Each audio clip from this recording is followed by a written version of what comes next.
At first glance, this debate may look like it's about whether artificial were bad, but that's not what we're debating on. We're not here to prove that AI has no benefits. We're not here proving that AI destroys innovation. We're not here proving that AI makes society worse overall. AI can create efficiency. AI can create new tools. AI can increase um, productivity. But this debate is not about whether AI creates value. This debate is about who captures that value. This is about whether the rise of AI changed how wealth, opportunity, job security, and economic power that are distributed across the society.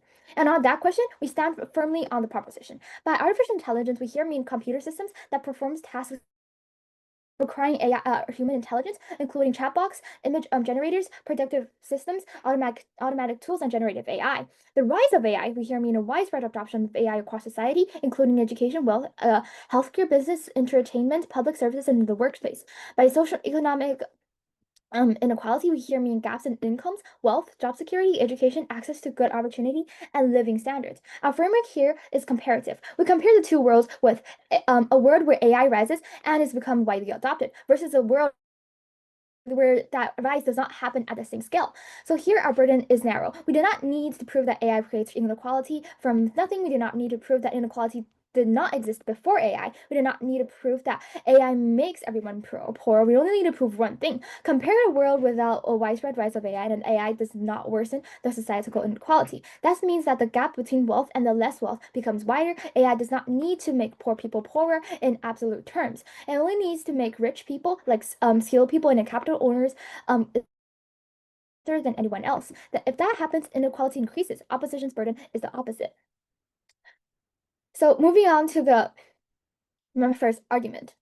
The most direct reason AI increases inequality is that AI rewards ownerships more than labor. AI systems are extremely expensive to build, train, and maintain. They require advanced chips, data centers, and cloud infrastructure, large data sets, aligned engineers, and huge capital investment. This means that the most are not owned equality by ordinary people. They're owned by large technology companies. Why wealthy investors, major corporations, and powerful states. Once these systems are built, they can scale output with every little extra labor. One AI model can answer millions of questions. One automation system can handle huge amounts of customer services. One company can use AI to generate writing, code, marketing, images, research summaries, and analysis with fewer workers. The important question is who here captures the value created by this productivity. These are mainly ordinary workers. This is the owner of the models, data, infrastructure, and platforms. This means that AI shifts economic reward away from labor to toward capital. Before AI, if a company needs writing analysis, it had to hire people and pay wages. With AI, the company can produce more output with fewer workers. This does not mean that every worker is instantly fired. This means that workers become more replaceable. Their bargaining power fails. Their wages are easy to support. Jobs become less secure. So if every unit of value AI creates, less of the value goes to the workers, and well, more goes to the owners. If the IMF has warned that AI can increase wealth inequality through higher capital returns, and labor income inequality may also raise AI benefit high income workers more than others. That is not a temporary distribution. This is a structural shift in a bargaining power. The people who won the machine capture the value created by the machine. This also affects small companies. Large companies have the money to buy AI systems, hire AI specialists, integrate AI into their businesses, collect more data. Small companies use more basic AI tools, and they cannot match the infrastructure and the skill of major firms. So AI drains survival space from small companies. Moving on, AI does not affect our all labor inequality. Some low skills like physical work remains because many physical care-based face-to-face jobs are harder to automate completely. Some higher skilled workers benefit because they can use powerful assessment, but the group most exposed is the middle tier and of the cognitive labor. These are jobs like clerical job, customer services, transition, basic writing, junior coding, junior legal work, etc. These jobs matter because they are not just jobs, they are pathways into the middle classes. They're the first stable office jobs. They are where young workers learn professional skills, and they are how families move up toward over time. AI threatens that pathway because it makes routine cognitive cheap. A generative AI system can research, summarize, code, piece together polished paragraphs very quickly. It may not truly understand the topic, but in the labor market, many employers only see the output. If the output looks good enough, they become less willing to pay human workers at the same amount. This devalues routine thinking-based labor. AI does not need to fully replace workers to harm them. It only needs to reduce their bargaining power. A company can say, why hire three junior analysts when one sensor analysis with AI can do the same work? Why train entry-level workers when AI can handle the basic tasks? So this creates a barbell economy. The small high income rate staff, AI owners, engineers, and workers know how to the workers who know how to use AI strategically. And in the bottom, a large low income services class remains, but the middle shrinks. That's dangerous because the middle class is the main path of mobility. A young worker cannot become a sensor analysis if junior analysis jobs disappears. To close out this debate, when we read this debate, opposition may prove that AI creates benefits. We accept that, but the benefits alone cannot prove inequality. A technology that can create value and still increase inequality if value is captured in inequality unequally. This is accepted exactly what happens with AI. Capital owners capture profits, high-skilled workers multiply their productivity, and let students use AI with guidance. Oh yeah, AI also creates a conditional system. During the boom, capital talent share flow to the large against AI firms.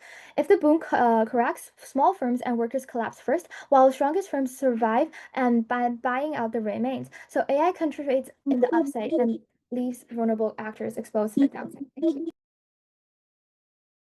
Proposition fundamentally just misunderstands how these transformative technologies affect the societies, right? And by transformative technologies, not only does it count for AI, but also in the past has been computers, the printing press, the internet, and basically everything, right? The question is not whether some actors more than others, but instead the question is whether or not the opportunities become much more accessible overall, right? We'll show you that AI democratizes expertise, it also boosts productivity for ordinary people and also opens economic opportunities for millions who are previously excluded from them. Before I start my constructive, first I'd like to start some quick characterization, right? This debate is about the overall level of socioeconomic inequality in society, not whether every single individual or group benefits equally. So we do not necessarily need to prove that AI creates a perfectly equal outcome. And we are fully willing to accept trade-offs job displacement or certain groups gaining more than others, right? The proposition must show that these unequalizing effects outweigh the AI's equalizing effects, right? So therefore, if AI expands access to expertise, education, productivity, economic opportunities to a greater extent than it concentrates benefits among the elites, then socioeconomic inequality decreases overall and we win this debate. Okay, now let's move on to constructive. The first main argument here is that AI democratizes access to expertise. AI can transform expertise from a real source into a really abundant one, right? Historically, when you have high quality expertise, that was only concentrated among those who could actually afford it, right? The wealthy individuals had actually access to those private tutors, to the consultants, to the lawyers, and to specialized experts, right? While the low income individuals probably just had no equivalent support. AI, however, dramatically reduces the cost of obtaining expertise by making personalized guidance available at almost no marginal cost, right? I'll accept that later. Instead of paying hundreds of dollars per hour for a specialist, individuals can actually receive the immediate assistance through AI systems, right? The rich then move from expert to experts plus AI, and the poor move from no expert to AI. The latter obviously represents a much larger marginal gain. Yes, accept that POI. Could you please tell me how, by maximizing independent excellence, we can somehow achieve collective equality? Independent excellence. Somehow, by achieving the fact that a person is excellent enough to achieve a collective equality that forms over the society.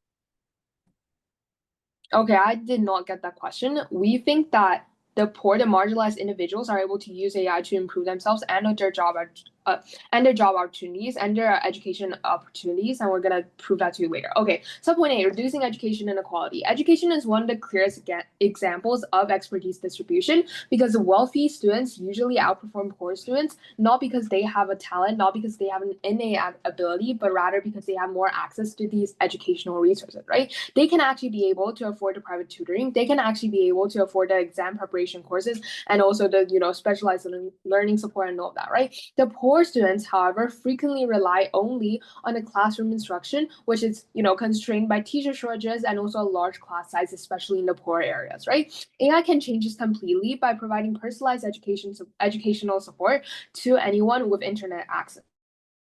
So even a poor students can now receive one-on-one explanations and ask pretty much unlimited questions and also obtain instant feedback, right? So unlike human tutors, AI can actually dedicate unlimited time to every single student simultaneously, which benefits their study a lot. So the educational benefit also the educational benefit also disproportionately benefits the marginalized individuals because they're starting from a lower baseline, right? So before AI, the rich student had a tutor and a poor student had no tutor, but after the AI, a rich student can get a tutor and AI, and a poor student need a right? The poor gain access to something that previously just did not exist. The impact here, education is one of the strongest predictors of future income and social mobility because students make up the future generation, right? When educational opportunities become much more equal, then the long-term socioeconomic inequality also decreases, plus we win this debate. Subpoint B, access to professional and economic expertise, right? Educational expertise is only one form of expertise, but AI also provides access to business consulting, to legal information, to marketing guidance, and all that, right? For example, if there's a small business owner who cannot afford a consultant, they can now receive the guidance on advertising, on customer acquisition, on like basically everything, right? And also similarly, the workers are able to use AI to improve their own resumes, to prepare for the interviews, and also to learn new skills, right? This leads perfectly onto our second argument, which is about increasing productivity. AI can raise the productivity for the ordinary workers and the small businesses, even in the marginalized areas. They can compete slightly with larger and wealthier actors. Historically, when you have productivity advantages, they belong to organizations with a lot of resources, right? The large firms were the one who could be able to hire the analysts and I'm not gonna accept more POIs, who could hire the analysts, the marketers, and administrative staff, right? The small businesses just couldn't do that.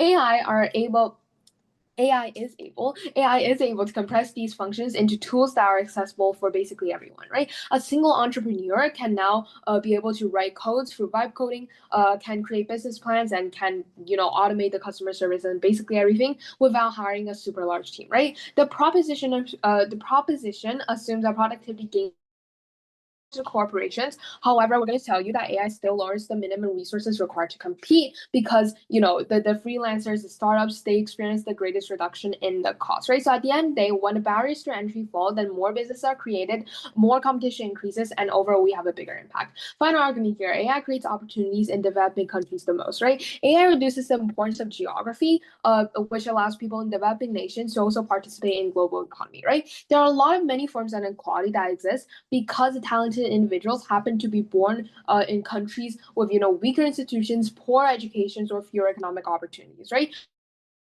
For workers in developing countries, and they probably face a lot of barriers, which includes but is not limited to language differences, a lack of training, inability to afford the advanced stuff, right? So AI helps overcome nearly all of these barriers, right? For example, you can have translation tools that eliminate the language barriers. You can also have AI tutors. You can also have AI coding assistants. You also have essentially just AI powered design tools also allow a lot of workers to compete globally, right? So let's say comparative here. If you don't have AI, then the talented student in a rural village probably will never access quality education resources, right? But if they have AI, then that same student can access knowledge that's comparable to what students in an elite urban school receive, right? So even if some wealthy individuals benefit from AI, lifting millions of people in developing nations into higher productivity economic activity still produces a far larger equalizing effect globally. For all these reasons, please give the ballot to the opposition. No. So firstly, I would like to ask opposition one question. Because you say that AI can help equalize things, more marginalized people. But if AI makes everyone more efficient, helps everyone, that also makes top firms disproportionately more efficient. Why doesn't that widen relative inequality? Now moving on to firstly rebut their arguments, they claim that They claim that AI, they can help everyone, they can lower the cost, they can help the people in developing countries, they can help the poor students. But the problem is, technology costs money. And these poor people, the poor, they won't get that well of an access, which means this AI will just go more towards helping the richer people. Richer people are the ones who actually benefit from it, not the poor people as they so believe. And yes, the information, the expertise, we agree, it has been highly concentrated historically. But the problem is, it will still be concentrated. Why? Because it is not going to start being scattered as soon as AI comes out, because AI is not perfect. And perhaps entire speech tries to collapse this debate into a very simple claim. AI gives people access to opportunities, therefore inequality decreases. But that is not what the motion asks. The motion asks about the rise of AI, the rise, meaning widespread adoption across the economy, not isolated use cases. And the question is not whether opportunity exists. The question is, as AI becomes the default infrastructure of education, work, and markets, does the gap between groups expand or shrink? And we see clearly it expands, because access is not the same as equality of outcomes, and the distribution of AI benefits is structurally unequal. We're going to show three things. So firstly, the democratization argument is superficial, not actual. The productivity claim ignores the distribution and ownership, and the rise of AI actually compounds inequality over time through skill effects and dependency. So firstly, to rebut, they say expertise will be democratized. The AI stress expertise that was previously expensive, that is misleading in two ways.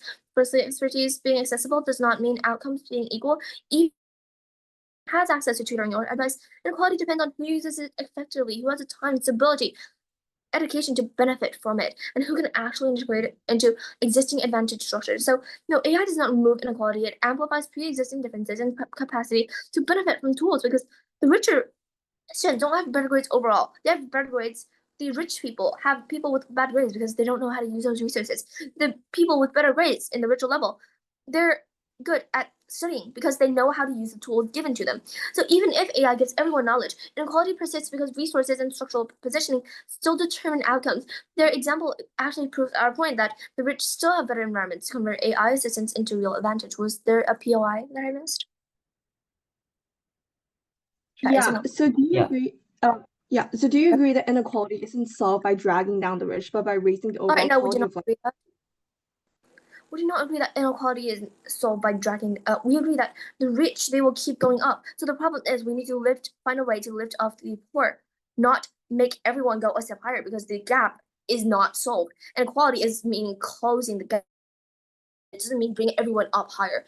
Now, moving on to my second point, even if AI provides tutoring access, this does not equalize education outcomes under the rise of AI, because wealthy students get AI plus better schools, plus better networks, plus better environments. Poor students get AI as a substitute, not as an addition. So once again, AI does not close the gap. It does not bring equality. It acts as a partial compensator for disadvantage, while the top continues to accumulate multiple advantages. That means the gap still widens, just slightly slower at the bottom. And that means the gap is like this at first, and the bottom starts going up, but this at the same time the top goes up at this level, which means going up further and further. And importantly, because the richer systems integrate AI more effectively, they extract greater marginal benefit from the same technology. That is inequality increasing. And thirdly, small business empowerment productivity. Perhaps AI helps small businesses and freelancers compete, but this confuses starting capacity with market structure. Yes, AI reduces the cost of entry, but the rise of AI also increases strength, returns to skill, strengthens large firms' ability to automate entire pipelines. So what actually happens is more small actors enter, but the large firms go even faster while to do them. That is not equalization. That is wide asymmetry. Now moving on to my own extension. Now let me explain why inequality increases specifically because AI rises, not just because it exists. So firstly, market consolidation under scale effects. AI systems have strong increasing returns to scale. More users equals to more data. More data equals to better models, and better models equals to even more users. This creates a feedback loop where early advantages compound over time. So as AI spreads across society, dominant firms, they pull further ahead. Smaller actors fall relatively behind. The economic power concentrates faster than before. There's not inequality, that is selling the divergence built into the system itself. And also, even if more people can start small businesses, why does that matter if AI increases the productivity gap between small firms and large AI optimized corporations? Then competition becomes more unequal. Now, moving on to my second point, as AI becomes embedded in education systems, workplaces, government infrastructure, business operations, society becomes dependent on a small number of AI providers. That creates high switching costs, platform dependence, versatile advantage for early adopters and owners. So inequality is not just created, it becomes locked in and reinforced over time. And even if access is widespread, control is not. And control is what determines wealth distribution. Now, in conclusion, even if proposition proves that AI increases access to tools, that is not the metric of the debate. The metric is, does the rise of AI reduce or increase the gap in economic power and outcomes? On their side, there's more access to expertise, more tools for individuals, and more theoretical opportunity. Theoretical. On our side, there are increasing returns to scale for large compounding advantage through data and infrastructure, structural dependency on a few providers, unequal ability to convert tools into outcomes. So even if in the best world where everyone has AI tools, inequality is still increasing because those with pre-existing advantages extract more value from the same tools and the structure of AI markets concentrates gains at the top. We're not debating whether AI can help people. We are debating whether its rise changes the distribution, and structurally it makes the distribution more unequal over time. Part to propose. Thank you. Around you, light is probably illuminating your room. But how? Hundreds of years of evolution from oil lamps to electricity right now. The computers you're using completely locked behind lab doors, only existing on a few companies' desks. But yet, you're doing it. You're using it. Technology will, of course, advance, and with that comes accessibility and efficiency. And thus, we believe that the benefits of AI outweighs the negatives. My speech, I'll basically provide some rebuttals to their main contentions and mechanisms, and then provide a further extension to back my first speaker. So their main contention is about accessibility and capitalism, where only companies and only the wealth will be able to gain access and gain the benefits of AI. But Judge, we have three main responses. AI right now is already quite accessible. Maybe the most advanced models aren't available, but still we see the progression. There are already lots of products with AI implemented in it, like vacuum cleaners or even everyday devices, applications, etc. Even 100 years before, nobody has AI. It hasn't existed. 50 years before, only a few people knew of its existence. Therefore, we believe that is mandatory in order to bring a greater good.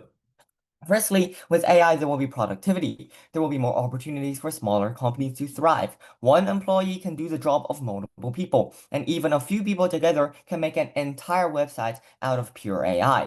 With productivity, there will be economic growth. More products can be produced and sold. More money will be available for R&D. More opportunities will there be for innovation, whether it is planning, management, any stage of production. And with economic growth, there will be developing countries. These countries can boost their growth, and governments, as everyone, can have more money and income. Infrastructure will increase in quality, there will be more funding, there will be more subsidies.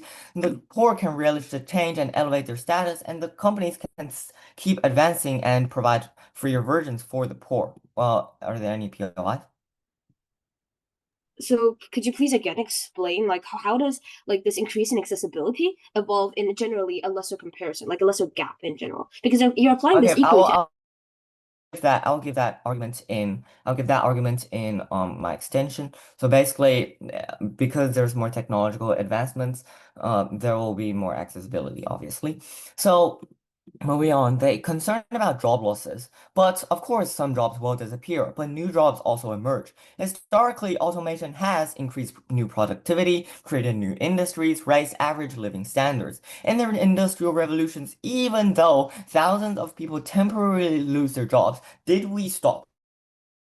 The outcome is obvious. More people ultimately have jobs with a different field in the long term, such as maintaining the machines, working with the machines, and finding places where machines simply cannot work. The Industrial Revolution, of course, reduced the need for agricultural labor, but also created factory jobs. Computers eliminated many clerical tasks, but created software, IT, applications, digital industries.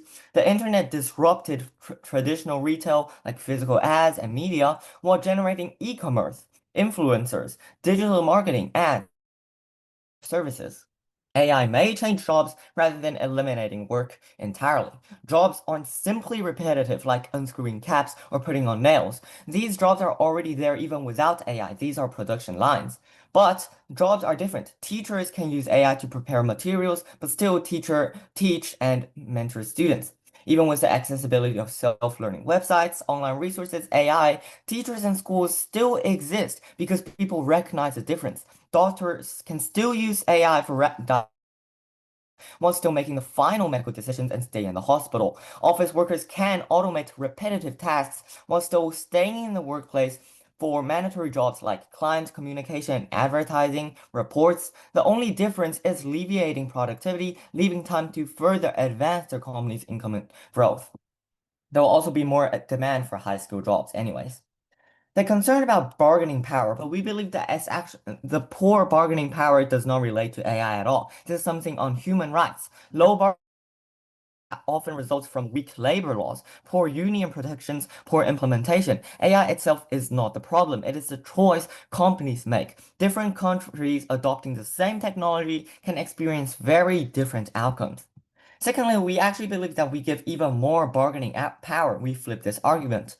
A teacher can teach faster. There is no need for stressing out on PowerPoints. Workers can finish projects quicker and finish more projects without working overtime. When workers have more value and have more, they have stronger grounds to negotiate, giving them more bargaining power. On concentrated ownership, George, just because the ownership is concentrated does not mean that the benefits are not available. You're using Google right now. Do you own the Google company? No, of course not. There are of course AI chat models that are already available. We also outweigh them. They maintain the wealth-poor gap and does nothing. We let countries, companies, individuals advance, and we at least give the poor an opportunity to have access to AI, something that is so beneficial. Moving on to the extension. Historically, everything has eventually equalized. Look, what new technology has not been expensive and accessible before? What technology was born to be used by everyone, cheap to make, when it never had any real mass production stage? Just because something might seem inaccessible at the start does not mean that we have to back away from it. That's a mindset of a nation that there is not to progress and advance. Maybe 50 years ago when AI just newly came out, of course, it's not accessible to everyone. University labs to check it out. But right now, you can use, for instance, AI to edit images, etc. We believe that progression will be gradual, but it will be obvious. And through time, newer models will come out and newer technology and advancements will be available for everyone. We will also accept the trade-off. We acknowledge that the risk will get the best versions. Yes, that is fine. We believe that as long as society advances and even the poor have access to new technology as good as AI, large companies can continue technological advancements and AI will only be more and more accessible. For instance, in the past, maybe AI Model 4 or Model 3 is not accessible to anyone. Maybe Gemini isn't accessible. But if you search it up right now on the internet, they will come out with free versions. And throughout time, these advancements will only continue, and there will be even more and more free versions that have really great productivity and efficiency and reliability. Thus, please vote for pro. I mean con. Now, third speaker of the proposition side, my main thing today is to conclude this debate, summarize all the points I've mentioned so far, and prove to you, Judge, why our impacts still stand. Now, firstly, the opposition today has proven to us a few points. They proved to us that AI is good. That's the single thing that they proved. They proved to us that AI raises the standards for like the poor people. They managed to at least tell us that AI does gain a certain profits, like for example, for certain companies, they provide an overall accessible usage to most of the people. This is what they're trying to prove. They also proved to us that AI leads to high productivity. They proved to us that AI is efficient and it can help a person and stay sufficient. This is what they proved. What they did not prove is why the bigger companies losing less? Why is that poor gap getting shorter? And why is it likely that there's more either poor people actually being able to get up and fit into this really complex, really high tech AI zone, and B, why are less people losing their jobs? This is what they cannot prove. Here I'm going to show you exactly why. Now, three stakeholders in this debate. First, you have the companies. The opposite today, the only point that they focus on companies is basically that smaller companies also get access to AI technology. This means that they also have an opportunity to work more efficiently. What this follows, two main responses to this. Firstly, when AI companies, and I especially mean small AI companies, they use AI Bigger companies who actually have that AI ability, they're the ones who stand at the top. So what I mean by this is basically as the shorter people rely, as like the smaller companies, they rely on AI technology. What this means is they're actually getting control over the bigger companies. The bigger companies earn from them using their model bases. The whole status does not change. What I continually mean by this is because the AI models come into these small companies, which leads me to my second extension impact, which is that when the AI technology comes in, the opposition today says it in a pretty decent way, saying that it helps raise effectiveness. What is simply is fire workers. What they simply do is that they replace the people who are normally there, and the AI systems are here to lock it. As we've already said, AI does enhance performance. And what I mean by this is not simply enhance performance, they simply perform better. Everybody who use a gender models like DeepSeek, gender models like Gemini, and general models like ChatGPT, we all know that they have generative abilities. And as I personally say, that ChatGPT writes better than most of the people around me. And therefore, what I mean by this is that they can easily replace middle-class workers. The middle zone here who are normally stable, normally people who are being protected and also squished within the two layers. What I also mean by this is that as time follows, again, judge that the motion is in future tense. What I mean by this is later, when the bigger companies, they actually have control after maybe like 50 or so years, when everything's revolutionized, when the bigger companies now stand at the top of that hierarchy and they look down, they have total control and access. Now they gain much more power and they earn much more than they do. The small companies no longer have the ability to compete because they know that the main thing that they rely on, their AI models, and everything that's allowed to their efficiency, and they've already cut off almost half of their employees. All of that is restricted in the higher companies. The higher companies are the ones who later earn the money, who later stand at the top of the hierarchy. The small companies end up because failed to develop simply by relying on AI models. They personally do not have the technology and resources to right now have the competitiveness to fight against these higher companies with higher technology. And also B, that these employees who have now been cut down, they lose their main financial income. They fall from the middle zone, they fall downwards, and we end up with a middle class erosion, which we personally do not want to see. The opposite today also says one thing, which is like, we'll create new jobs, which leads us to our second stakeholders, which are the workers who later get fired. The workers who later get fired basically can change things. Firstly, in a short term amount of time, financial income. This directly leads to economic disruption and economic distortion over multiple fields. Let's say, for example, right now, let's say we have like this AI filmmaking, like for example, like Sora. They are technically AI apps that can just generate images and generate, let's say, just for example, like films and things like that. And therefore, a lot of people are now saying, oh, let's say, for example, what if a person evolves into a system? A person equals their small business and they try and earn a base based on that. Now, this is a pretty nice ideological imagery, but the problem is, first, the worker who just suffered a financial loss is likely going to quickly adapt back in, and especially adapt into the higher zone of technology. It's unlikely that they're actually going to have a change in the present state. What happens is they end up losing most of the financial income and they just fall into poverty. This is the most direct impact that follows. They have no more food. They no longer have the ability to buy the necessities that they need, and this is the most direct impact that the opposite causes. The opposite today says that with generations, the impacts suddenly lose. And that's true, but what you've already caused is generation. Think about it, 50 years. 50 years, how much 50 years does a person have? Well, mostly, right? So you're talking about for a person wasting half of their lives stuck in economic financial poverty just for your technology to evolve. And throughout the process, the bigger companies still getting control. They are pushed towards a lower level of society. I'll take that in a second, and that ends up with only two people. Well, only two parts of the society left. The companies with the hierarchies, the companies with the key main technologies, and the small companies who by now probably fall down and fall apart because they no longer have like a key competitive ability. So therefore, the higher people still raise their status, and the middle people down. Like some of them we accept exceptions of people who still have the ability to work upwards. Maybe they evolve into like the upper layer, but most of the people who are normal, most of them who do not have the ability to advance to such a technological state, they fall back down. And this ends up with only people who are significantly more wealthy after years of development, and people are significantly much more poor after years of falling down and no longer being able to back up this state. Now, follow up to our next point, which is the last. Oh, you know what? Let me take that POI first. Your side doesn't make the wealth poor gap any better. The opposite side says that we do not make the wealth poor gap any better, which I'll later just simply. Or now, firstly, what we didn't. It wasn't our side's burden to prove to you that it made us any better. The motion today simply says that the rising of AI technology will increase socioeconomic equality. So you, by saying that it's not any better, thank you. You proved my point. This is what I was trying to say throughout the whole speech, throughout these few minutes. Now, this is the end of my response.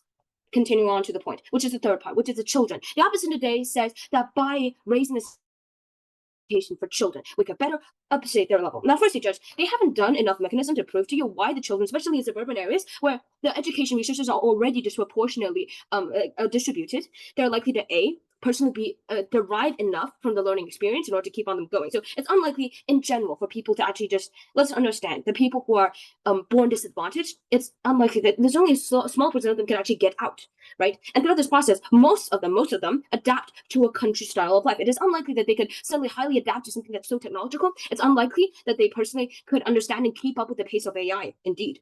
Because that means that they have to prove to us why a child is actually going to be significantly much more better and also actively engaged in the learning of AI. They'll have to be learning effectively and using it effectively. And B, they also have to prove why, which they haven't managed to prove yet, why the children of the wealthier families, whose companies are still getting bigger because of the AI technology, why won't they get even much more higher resources? Once the companies gain more money, why don't they spend even more on the performance of their own child? Why won't these already wealthy people get a much more higher status, higher level, higher power, and even get more better learning resources than those that are still in the countryside? This is a technical gap that already continues to exist, and the emergence of AI makes the already middle class people even much more poor, pushing them down to the suburban areas and places, and also B, levels of the playing ground for the wealthy, which in general just opens up the gap for us. Thank you.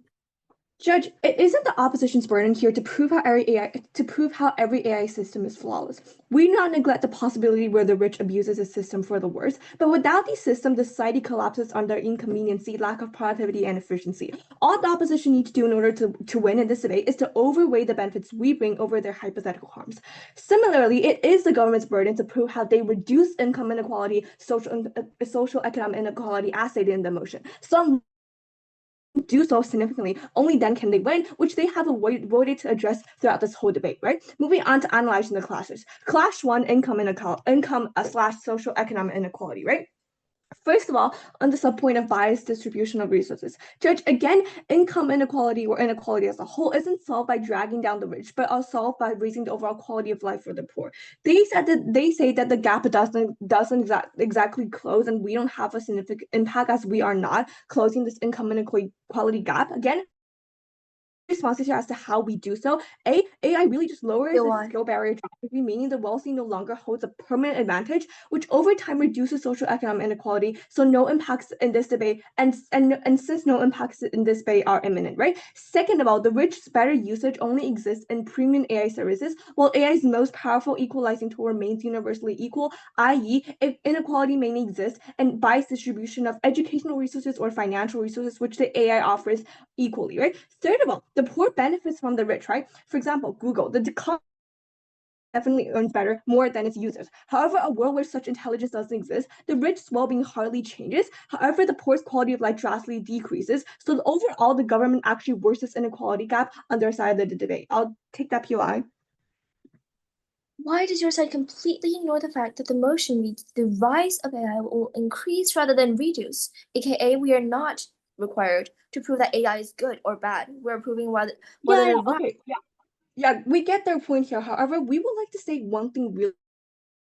Throughout this whole debate, the opposition has been proving to you consistently how the benefits of these rise of AI system really just overweighs the benefits that they overweighs the harm that they brought you, right? We have proved throughout our whole speech that AI does in fact raise overall, it closes the overall inequality slash social economic gap. As for the three mechanism that I just gave you, which is lower skill barrier drastically and poor benefits from the rich, and how the rich better usage only exists in premium AI services.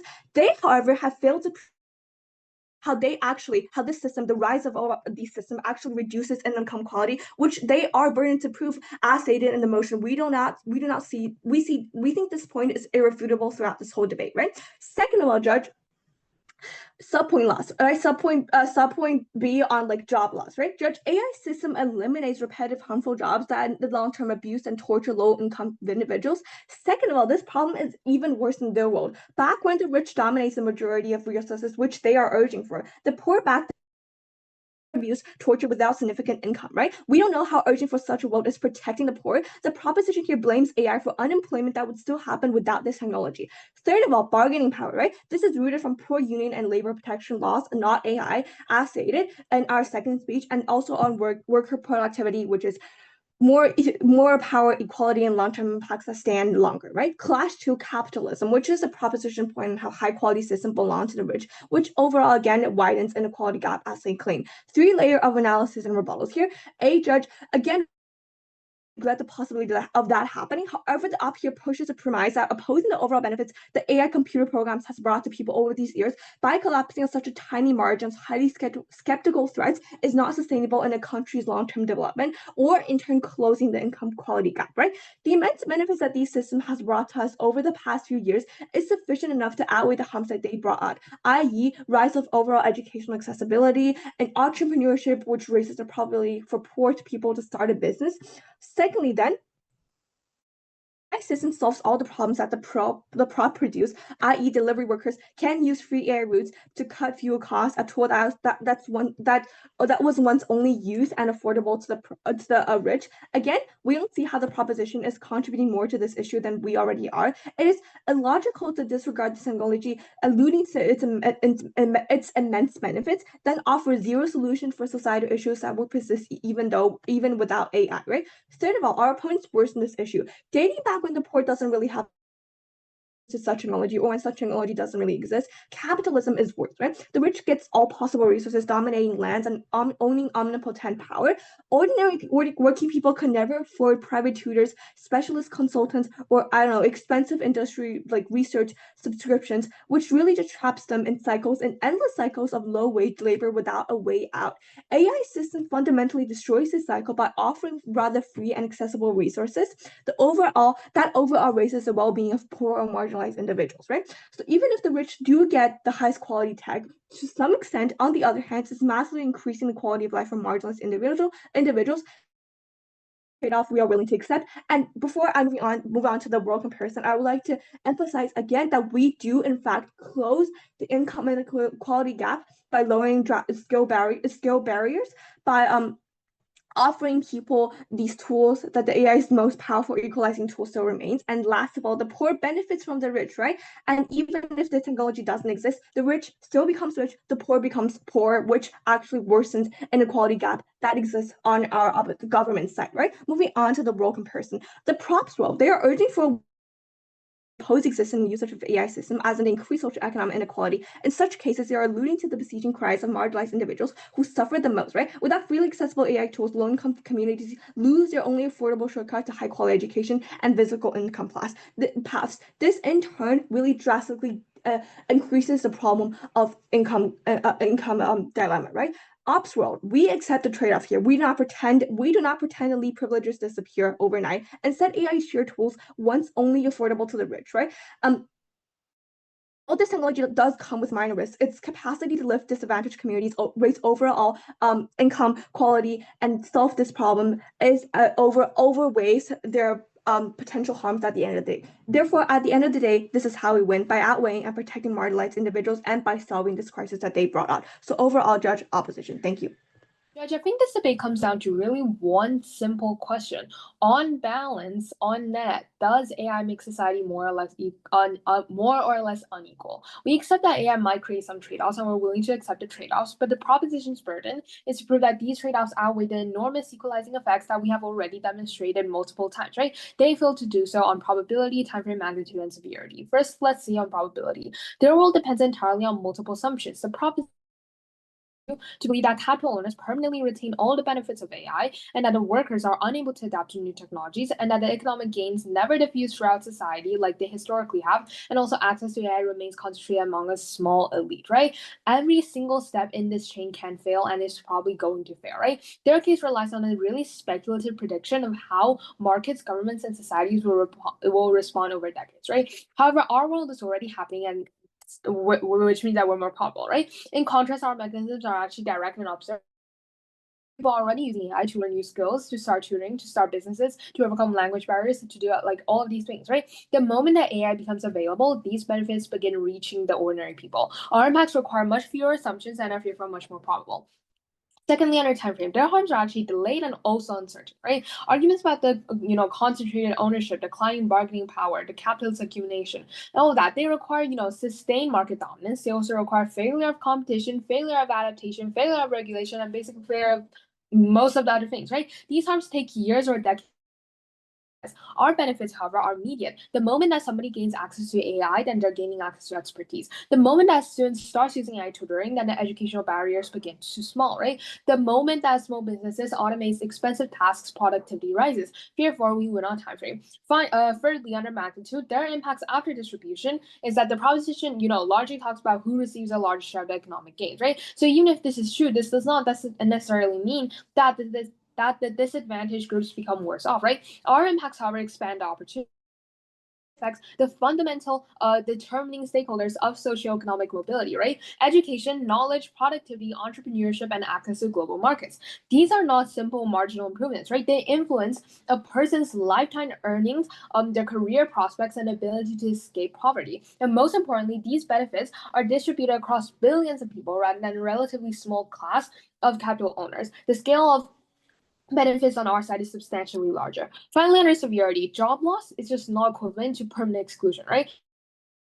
Repeatedly discusses automation and displacement. However, temporary displacement is not the same as permanent socioeconomic inequality, and you can see this from historical examples, right? For example, the computer, the internet, even cameras, to be honest, caused temporary displacement, but in the end, it became a new form of art and it benefited a lot of people, right? Societies have adapted to major technological transitions before. They always have and is always going to, right? The lack of opportunities is actually more severe than this issue that's going to fix itself. What matters the most is what access to the tools necessary to improve their circumstances, right? The poor, without AI, the poor students remain trapped by educational disadvantages, and the small businesses remain constrained by a lack of expertise, right? These disadvantages are structural and they're also persistent. So if you remove these barriers, then AI addresses some of the deepest causes of the inequality itself, thus we win this debate, right? Let's look at a comparative analysis. Even if proposition wins, that some jobs are lost temporarily, that some firms become more powerful, that some owners accumulate more wealth, we still win if AI simultaneously expand access to education, expertise, productivity, economic increases productivity and basically everything, right? For a vastly larger number of disproportionately harmed marginalized individuals, right? Their harms concern a relative advantage, but our benefits concern an absolute empowerment. So at the end of the day, Judge, proposition shows that some people may gain more than others. We show that millions of people who previously lacked access to knowledge, skills, and economic opportunities gain those opportunities for the first time. For all these reasons, this House should reject the motion. So at the end of the debate, we need to return to the actual motion. So the motion is not like whether AI is useful, whether AI can create productivity, whether AI can benefit people. The real motion is here: if we raise the AI, will the AI raise of AI increase rather than reduce social economic inequality? Two words are here: raise and inequality. By raise, we here mean AI being widespread, according to my definition.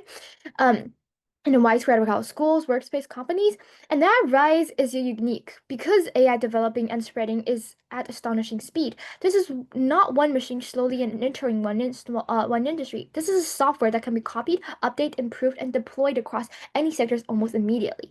This means that workers, schools, small business, and governments have less time to react than many previous technology changes. So when AI displaces labor requirements, people cannot simply retain overnight. The pace of change itself increases in inequality because the groups with money, education, and institution support adopt first, while the vulnerable groups are pushed behind. In inequality, we mean the gap between two groups, rich and poor, skilled and unskilled, large firms and small firms, wealthy countries and developing countries. Our burden here is not to prove AI is bad, whether AI provides an alternative model, whether AI here should not exist.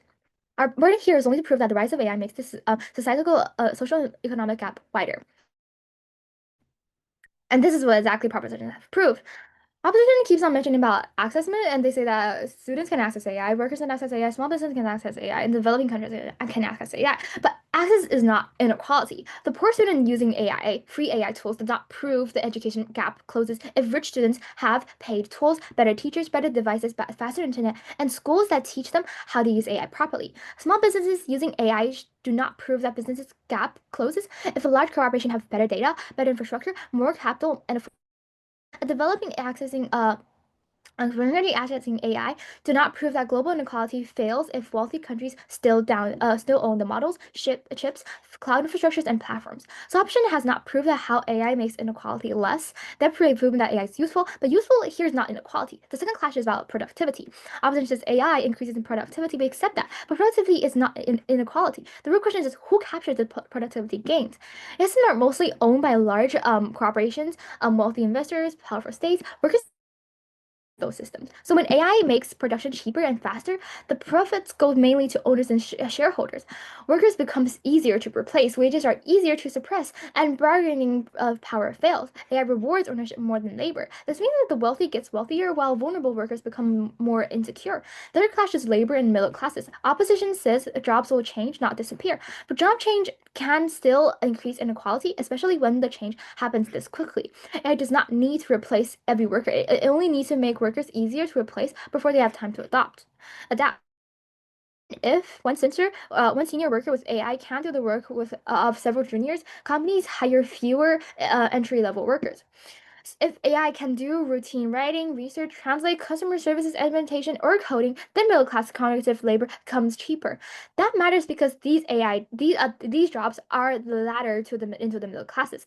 If junior jobs shrink, people cannot climb into central jobs later. So AI pulls up the ladder after the people at the top have already climbed it.